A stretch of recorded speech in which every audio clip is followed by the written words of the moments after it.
পড়ছিলাম প্রণয়ের রূপকথা, কলমে ফাতেমা তুজ, পর্ব সংখ্যা 22। রাত্রি কি বলবে বুঝতে পারছে না। এত বড় একটা সত্য কুহু লুকিয়ে রেখেছিল। ওর খুব রাগ হলো এবার। ও কুহুকে দুহাতে চেপে ধরে বলল, যদি এমনটাই হয়ে থাকে তবে সব সময় দীপ্র ভাইকে দোষারোপ কেন করছিস কুহু? কুহু কান্না মিশ্রিত সুরে বলে, আমি তাকে সরাসরি দোষারোপ কখনো করিনি রাত্রিপু। করিসনি এটা কিভাবে বলতে পারিস? সেই ঘটনার জন্য দীপ্র ভাইকে কম সহ্য করতে হয়েছে কি? অথচ তোর তো খুশি হওয়ার কথা ছিল। কুহু কান্না থামায়, তবে চোখ দুটো ভেজা। সে আমাকে অপমান করে বিয়েটা ভেঙেছে। আর তুই যে পালিয়ে যেতে চেয়েছিলি, সেটা দীপ্র ভাইকে অপমান করা হতো না? কুহু জবাব দিতে পারে না। হ্যাঁ হতো, অবশ্যই হতো, কিন্তু সে তো পালায়নি। তাহলে দোষটা তার ঘাড়ে কেন আসবে? রাত্রি হতাশ হয়ে পড়ে। কুহু, এটা ঠিক হলো না। তুই নিজেই পালানোর জন্য তৈরি ছিলি। বিয়েটা না ভাঙলে অবশ্যই পালাতি। কি পালাতি না? হ্যাঁ, পালাতাম। ঠোঁট কামড়ে জবাব দেয় কুহু। রাত্রির মাথাটা খালি খালি লাগছে। সবাই বাবার মৃত্যুর পর কেন দরদ দেখাতে আসছে রাত্রিপু? আমার বাবা বেঁচে থাকাকালীন কতটা কষ্ট করেছেন, তখন কেউ কেন আসেনি? বাবার মৃত্যুর পর সবাই লোক দেখানো দরদ দেখাচ্ছে, দয়া দেখাচ্ছে আমাদের। আমি এতিম হয়ে গিয়েছি বলে আমার ভরণ পোষণের দায়িত্ব নিচ্ছে। এসব তো দয়া রাত্রি আপু। এই ব্যাপারে রাত্রি কথা বলতে পারল না। কুহুই বলল, আমার দোষ ছিল। একই দোষ তো দীপ্র ভাইও করেছেন, তবু তার থেকে বেশি আমাকেই সইতে হচ্ছে। হচ্ছে না? আসলে ছেলেদের কখনোই দোষ হয় না, সব দোষ হয় মেয়েদের। আর সেই মেয়ে যদি আমার মতন এতিম হয়, তাহলে তো কথাই নেই। সোনাই সোহাগা। আমি পালালে, বিয়ে ভাঙলে তখন আমার উপর কেমন প্রভাব আসতো ভেবে দেখো তো। কিন্তু দীপ্র ভাই আমাকে ছোট করে অপমান করে বিয়ে ভাঙার পর তাকে কতটুকুই বা সইতে হচ্ছে। কুহুর মুখ থেকে শুধুই কথা আসছে। রাত্রি ফোঁস করে দম ফেলল। কিন্তু তুই তুই তো বিয়ে করতে চাসনি, পালানোর প্ল্যানও করেছিলি। করেছিলাম। তাহলে দীপ্র ভাইকে দোষ দিচ্ছিস কেন? দোষ দিচ্ছি না, আমি বাস্তবতা দেখাচ্ছি রাত্রিপু। আমার দোষ ছিল, কিন্তু দীপ্র ভাইয়ের কি দোষ নেই? রাত্রি মৌন হয়ে গেল। কুহুর দু চোখ থেকে পানি নেমে যাচ্ছে, যেন আজ চোখের জলেই সাগর হয়ে যাবে। আরে বাহ, তাহলে এই ব্যাপার। ফট করেই দরজার ওপাশ থেকে বের হয়ে এলো আয়ানা।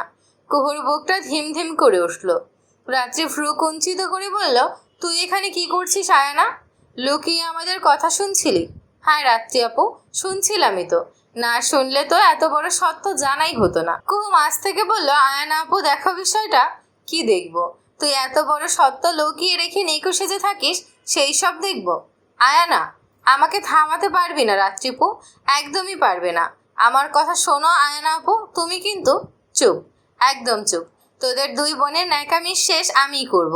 বেয়াদব কোথাকার, ভেতরে ভেতরে এত কিছু করে সবার সামনে মহান সাজা।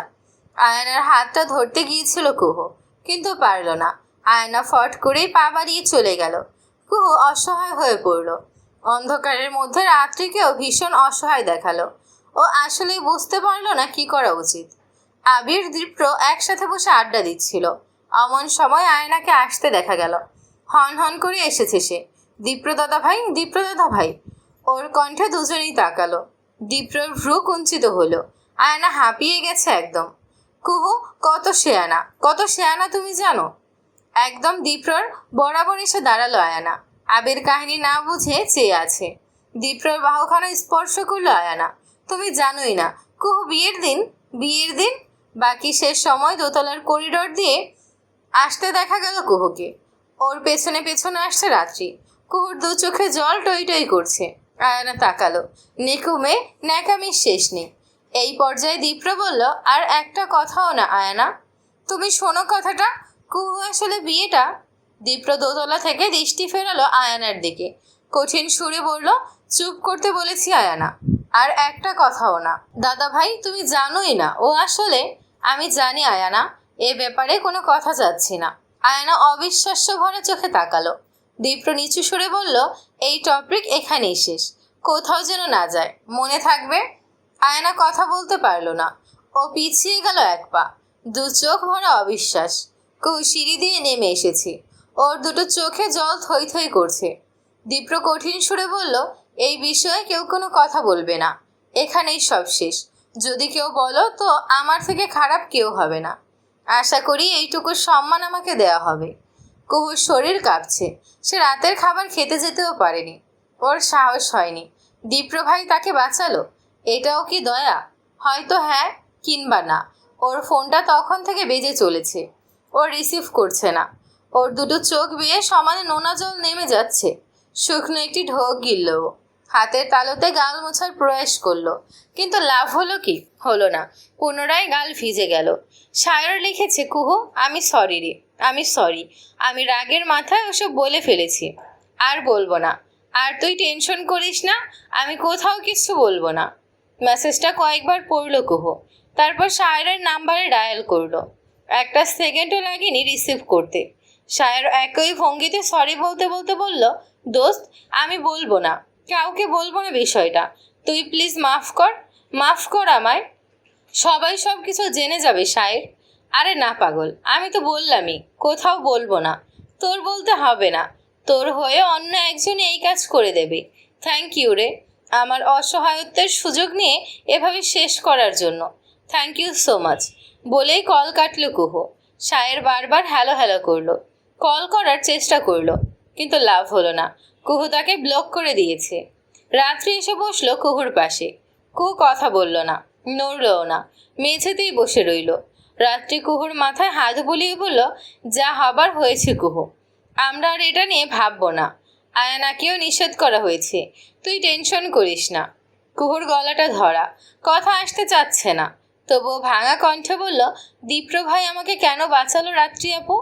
উনি আবারও আমায় দয়া দেখালো, তাই না? দয়া দেখালো আমায়, আমি দয়াতেই রয়ে গেলাম। বলে ঠোঁট কামড়ে কান্না আটকালো কুহু। রাত্রির ভেতর থেকে কোনো শব্দই এলো না। ও পুনরায় মেয়েটির মাথায় হাত বুলিয়ে দিল। বলল, তুই বরং দীপ্রভাইয়ের সাথেই কথা বল কুহু। দীপ্রভাই সবটা বলতে পারবে। তবে একটা কথা, মানুষটাকে আর দোষারোপ করিস না। আলটিমেটলি তার কোনো দোষই নেই। তবু এতদিন সব সহ্য করেছে।